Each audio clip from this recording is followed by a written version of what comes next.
Et salut les amis, allez on se retrouve pour la 5e ronde de l'Open Qualifier de Périgueux. On a à droite Damien Garcia que je ne présente plus et il est opposé à Thibaut Brzezinski. Très très bon joueur de Périgueux, enfin pas s'il est de Périgueux lui-même mais en fait il vient souvent en tournoi de Périgueux et il finit souvent top 8 si c'est pas carrément vainqueur des tournois parce qu'il me semble que les deux derniers tournois de Périgueux, il les avait déjà gagnés pour gagner à chaque fois un bilan. Donc ce n'est pas n'importe qui, mais là il est quand même opposé à Damien Garcia, très bon joueur de Pau qui a déjà fait top 8 au League Fest et qui fait de nombreux top 8 avec son deck Tivit depuis pas mal de temps. Donc ce n'est pas n'importe qui. C'est Damien Garcia qui commence, mais il y a une caverne des gemmes qui arrive directement sur le champ de bataille en exilant une autre carte et du coup elle fera n'importe quelle couleur. Un fetch pour Damien Garcia. Voilà, du coup ça va être le classique Yoshimaru. Il va quand même d'abord pose et il faut qu'il pose un terrain. Ouais, voilà, c'est une force spike ou une dîme de mana en face. Voilà, ça pose un terrain, on sait jamais. On pose le petit Yoshimaru. Oh, la Mox. Et on voit les mains de Damien qui est dégoûté, c'est bon quoi. La caverne, la Mox, on va se calmer quand même. Et ensuite avec la Mox et la mer des runes. Alors là, ça va être très difficile pour Damien. Ah, ça fetch en réponse. Et non, il avait juste... c'était pas une fetch en réponse, c'était en fin de tour, pardon. Pour aller chercher une tour de raffine.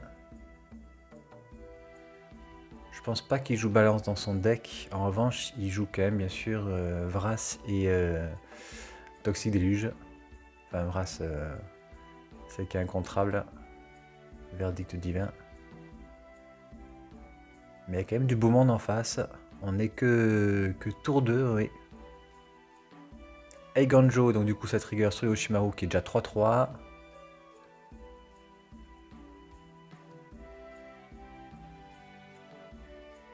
J'aime bien ces dés style casino comme ça. En plus, ils sont bien visibles. Thibaut, en plus, c'est super bien. Il parle vachement fort, donc on entend exactement tout ce qu'il fait. Giada. Et Giada, c'est contré avec un classique contre-sort. Mais Damien, quand même, prend 3. Il passe à 16.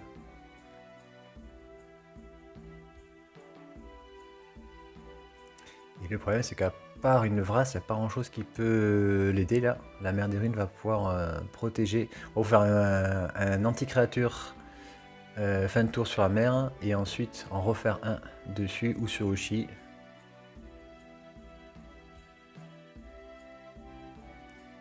Allez, pour 3, Thibaut propose Adeline. En réponse, Damien fetch. Il va chercher un Raveland qui laisse engager. Mais tout ça, c'était pour faire un Neogique. En exilant, du coup, juste 2 cartes de son cimetière. Non, 3 cartes de son cimetière. Du coup, c'est contré, mais il reprend 3. Il se fait grignoter 3 par tour. C'est assez compliqué. La mer des runes l'empêche de tuer ce petit Yoshimaru. Enfin, ce petit. Qui est quand même assez gros. Après, Thibaut n'a plus qu'une carte en main. Mais il a tellement vomi sa main dès le début que c'est assez difficile de revenir sans avoir une Vras. Allez, hop, un fetch pour Thibaut.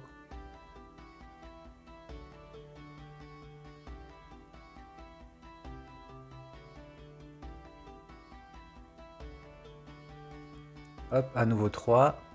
Damien passe à 9.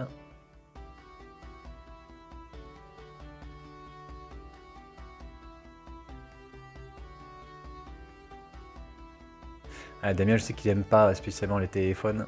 Mais en tout cas, je te remercie d'avoir joué le jeu, d'avoir un petit peu pianoté sur le téléphone, plutôt que de faire que sur ton carnet.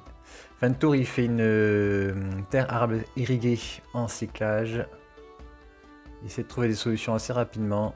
Malheureusement, pour l'instant, ce n'est pas le cas.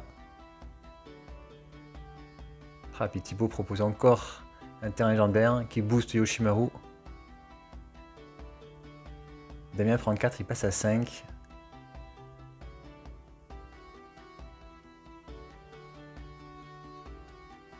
Il a fait le choix de lancer Tivit, mais si Thibaut a la moindre carte légendaire, c'en est fini.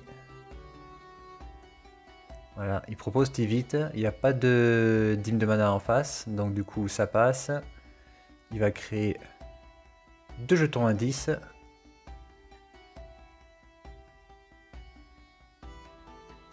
Enfin, un jeton indice et un jeton trésor, et son adversaire lui rajoute un jeton indice.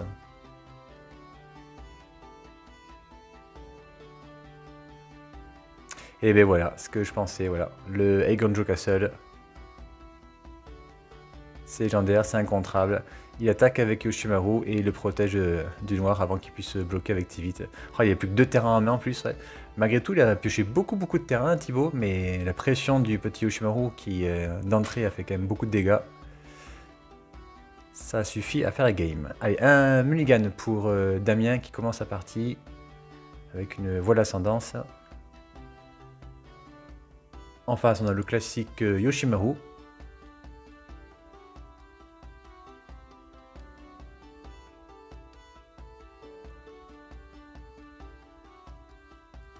Un Sinistrix qui lui fait piocher une carte.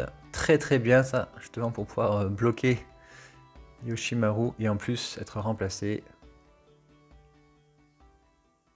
Ah, apprenti voyal là. Alors c'est peut-être pas le Yoshimaru qu'on va bloquer. Allez hop, il va créer un jeton Mécanoptère. Il attaque avec tout. Bah du coup ouais, c'est l'apprenti royal qui est bloqué. On s'en débarrasse une bonne fois pour toutes. On prend 2, on passe à 18. Alors,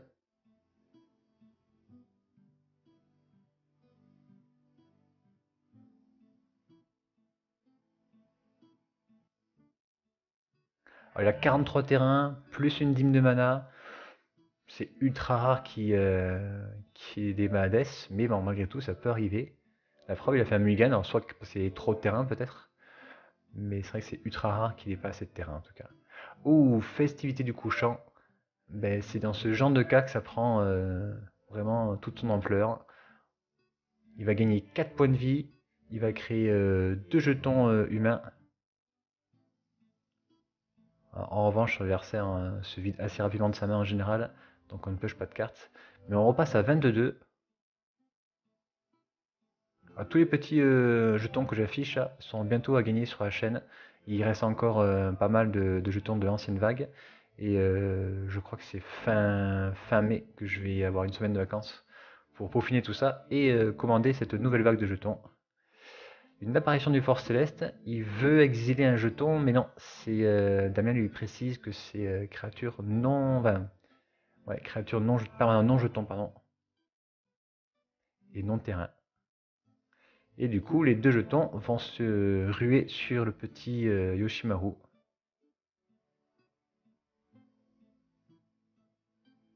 Et il prend un du Mécanoptère.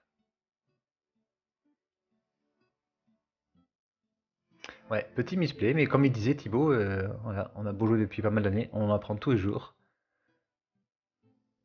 Et c'est avec les erreurs qu'on progresse.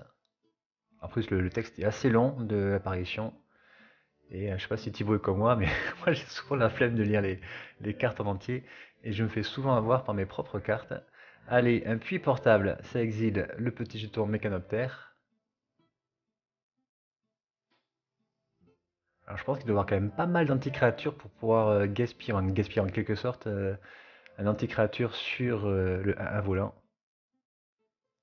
Allez, ça attaque donc du coup avec l'apparition. Damien passe à 19, il est quand même bien. Il a 4 terrains sur la table, il a 19. Fou, il peut payer 3 pour une 1-1. C'est pas fameux. Il sera une fin de tour pour Thibaut. Et en fin de tour, ah ben voilà, il fait un edit chez Audrey. Voilà pourquoi il avait exilé le jeton. Ah non, c'était pas fin de tour, c'était du coup, ouais, c'était du coup en réponse à Yoshimaru qui a joué l'edit chez Audred. Et juste après, il a proposé une ombre lance qui est passée. Allez, pour un mana. Ah oui, fin prismatique. Ah oui, il est blindé d'anti-créatures. Yoshimaru pour 5, je suis pas certain qu'on le revoie dans cette partie. En revanche, il n'a pas pioché son 5ème terrain.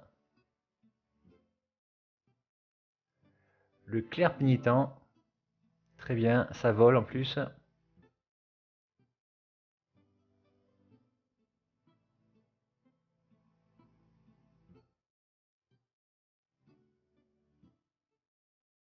Et il va équiper avec Ombre Lance. Et fin de tour, Damien fait un marge d'archimarge, un charme d'archimarge, pardon, pour pouvoir piocher 2 cartes et aller chercher ses terrains. Bon, vite poser vite, je pense. Donc il a trouvé une plaine.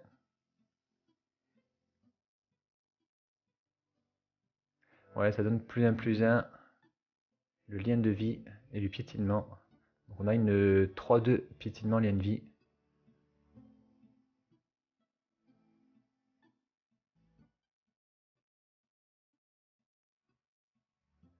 Allez, il prend 3, il passe à 16. Thibaut repasse à 23.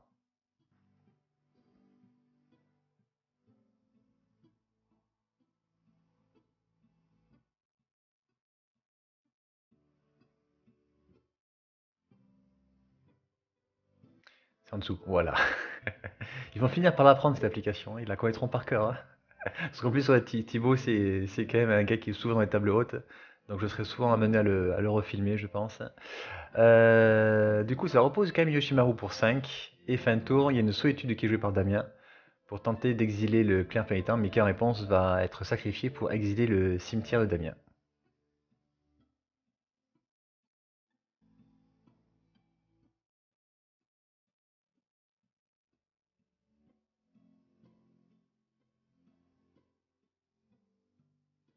Et bien une attaque avec la solitude.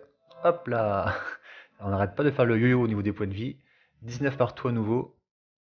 Ah, terrain engagé, quel dommage, il n'y aura pas de vite ce tour-ci. Bon, au moins ça permet de passer outre une dîme de mana en face au point tour en espérant qu'il ait pioché un 7ème terrain.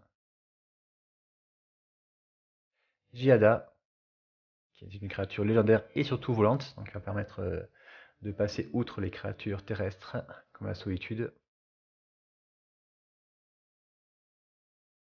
Alors est-ce que ça va être accepté? Il y a quand même ouais, eu pas mal d'anti-créatures depuis le début de la partie. Donc du coup il y a un trigger de Yoshimaru. Pour 2 il va équiper Yoshimaru avec Ombre Lance. On frappe à 3. Allez hop, à nouveau le yo-yo. Damien passe à 16 et Thibaut repasse à 22. Derrière, une chain lightning sur la solitude. C'est accepté.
Et Ganjo qui trigger de suite sur Yoshimaru. On attaque, on met 2, Damien passe à 18. On reprend un sur la City of Brass. On pose un esprit dévoué très fort, ça. Ça permet de passer outre les Vras, mais pas les Toxidéluges par contre.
Il va contrer avec une déconcentration Grisona. Oh, et derrière il fait un Needy Children. Alors ça fait mal. Pour 4 mana, il a réussi à se débarrasser des 2 créatures que son adversaire avait, enfin, qu'il a failli avoir avec Grisona. Et je pense que ça, c'est peut-être le tournant de la game.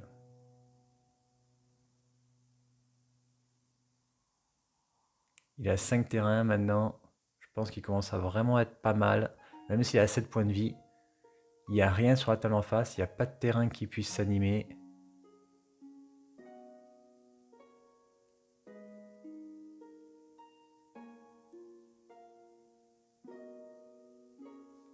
C'est le tour de Avid qui a peut-être fait. Quoi que non, après il a pris une Vras ensuite derrière. Une Talia qui est proposée. Ouais, Damien vérifie. Il y a déjà une montagne qui a été posée ce tour-ci. Du coup, il peut se permettre de faire un commandement cryptique, de contrer et de piocher. À la recherche de son 6ème terrain, je pense. Il fetch.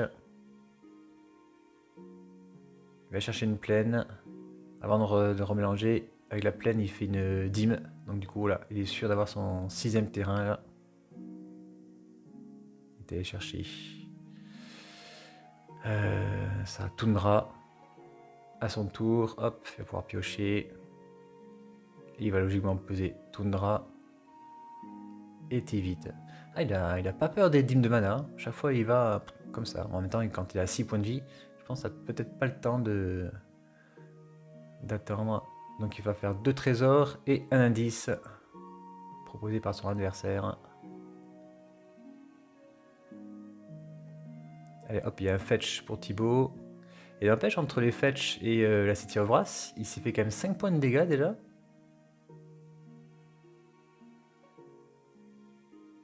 Alors pour 3, hop, il a reproposé le géant Krakos en tant que créature et un petit Yoshimaru et à nouveau une blessure avec la City.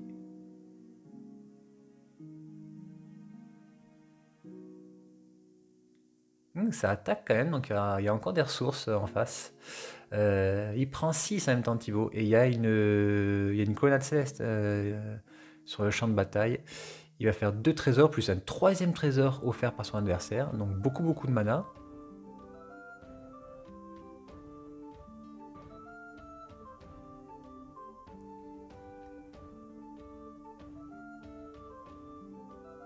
Il y a une forte chance qu'il y ait une anti-créature en face. Ouh, très bien. Un Zurgo avec son dash. Donc là, ouais, il faut... quoi qu'après, il peut activer la colonnade céleste. S'il n'y a pas d'anti-créature, il est bien. Ouais, si lui, il est ciblé, le géant Krakos, on perd 2 en plus. Oh, partie ultra serrée jusqu'à la fin. Ça, c'est du vrai Magic. Allez, phase d'attaque, avec du coup les 3 créatures, de toute façon. Et là, c'est maintenant ou jamais.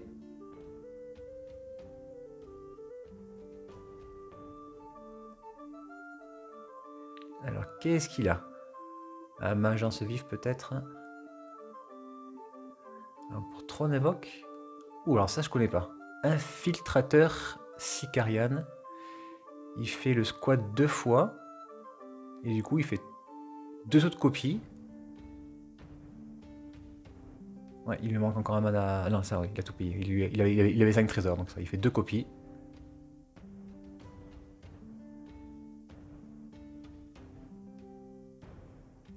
Et du coup, il pioche 3 cartes. Ouais, je sais pas.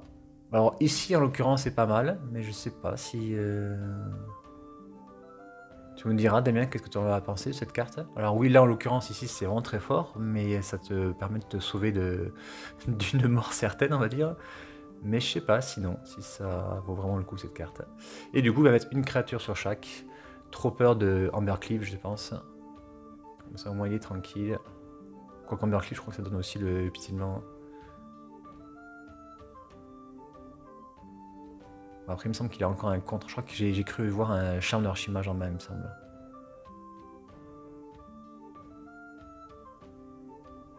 Et c'est une fin de tour. Et bien c'est une fin de tour et c'est fini parce que du coup, là, il va activer la colonnade. Voilà. Phase d'attaque. La colonnade à la vigilance, voilà. Ça fait 10 points de dégâts.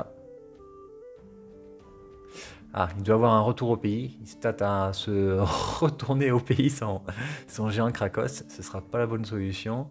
Le retour au pays va sûrement partir du coup sur la colonnade céleste. Il a un Burst Lightning en main qui sera pas non plus suffisant. Il a pas assez de mana. Donc le retour au pays, ouais, faut le faire sur la colonnade. Et malgré tout, il va repasser à 10. Et après l'air, 4, 5, 6. Ouais, il n'a pas le choix quand même. C'est sur la colonnade qu'il faut le faire. Ouais. Voilà, comme ça en plus il garde du mana. Donc aussi une fuite de mana en face par exemple. C'est pas. Non, c'est pas fini. Et si, c'est fini. C'est fini parce que c'est contré avec un nœud logique. Et que derrière, il peut encore contrer de toute façon. Allez, 1, 2. On va exiler 4 cartes. Voilà, 4 cartes. C'est contré à moins que Thibaut paye 4.